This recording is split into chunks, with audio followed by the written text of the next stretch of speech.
सुरुवातीला बातमी आहे मनोरमा खेडकर यांच्या संदर्भात। महाडमध्ये मनोरमा खेडकर यांच्या विरोधात आणखी एक गुन्हा दाखल होणार आहे। इंदुबाई या नावाने बनावट आधार कार्ड फोटोशॉपचा वापर करून तयार करण्यात आलं, त्यामुळे याच संदर्भातला गुन्हा पुणे पोलिसांकडे दाखल करण्यात येणार आहे। एनडीटीव्हीला मिळालेल्या माहितीनुसार आणखी 3 तक्रारी मनोरमा खेडकर यांच्या विरोधात आल्यात। या 3ही तक्रारीतल्या तक्रारदारांचं म्हणणं पोलिसांनी नोंद करून घेतले। मनोरमा खेडकर यांच्या विरोधात आणखी काही गुन्हे दाखल होण्याची शक्यता आहे।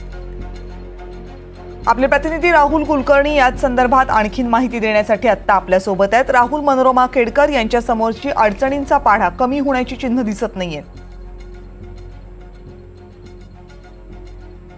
पुणे पोलिसांचं 2 पथक त्यांच्या मागावरती होतं। 5 दिवस मनोरमा खेडकर यांचा शोध सुरू होता, परंतु त्या सापडत नव्हत्या। त्या सापडत का नव्हत्या तर त्यांनी फोटोशॉपचा वापर करून इंदुबाई नावाने एक आधार कार्ड बनवलेलं होतं आणि त्या आधार कार्डच्या आधारावरती त्या वेगवेगळ्या हॉटेलमध्ये राहत होत्या।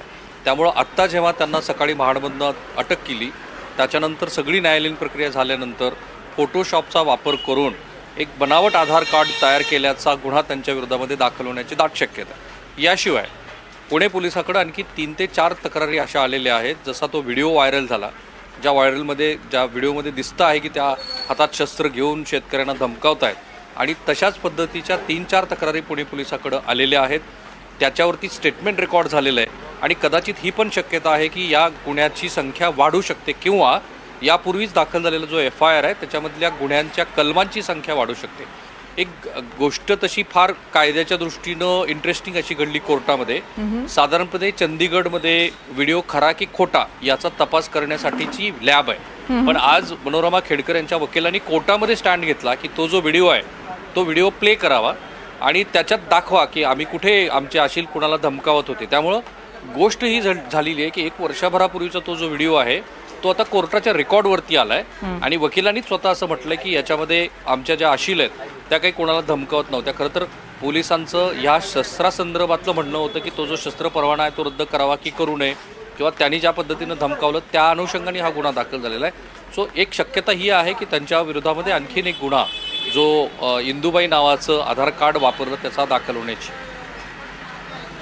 राहुल, धन्यवाद तुम्ही दिलेल्या सगळ्या सविस्तर माहितीबद्दल। तर मनोरमा खेडकर यांच्या विरोधामध्ये आणखी एक तक्रार दाखल होण्याची शक्यता आहे, कारण मनोरमा खेडकर या जेव्हा पोलिसांपासून पळाल्या होत्या, जेव्हापासून त्यांचा व्हिडिओ समोर आला होता, त्या कुठे होत्या याचा थांगपत्ता लागत नव्हता। आज सकाळी त्यांना महाडमधनं ताब्यात घेण्यात आलं, मात्र महाडमध्ये ज्या हॉटेलमध्ये त्या थांबल्या होत्या त्या हॉटेलमध्ये त्यांनी आपलं नाव इंदुबाई असं सांगितलं होतं आणि आपली ओळख पटवण्यासाठी त्यांनी हॉटेलमध्ये जे आधार कार्ड दिलं होतं ते बनावट असल्याची माहिती आता समोर येते आणि त्यामुळे या आधार कार्ड संदर्भातला आणखी एक गुन्हा मनोरमा खेडकर यांच्या नावावर नोंदला जाऊ शकतो।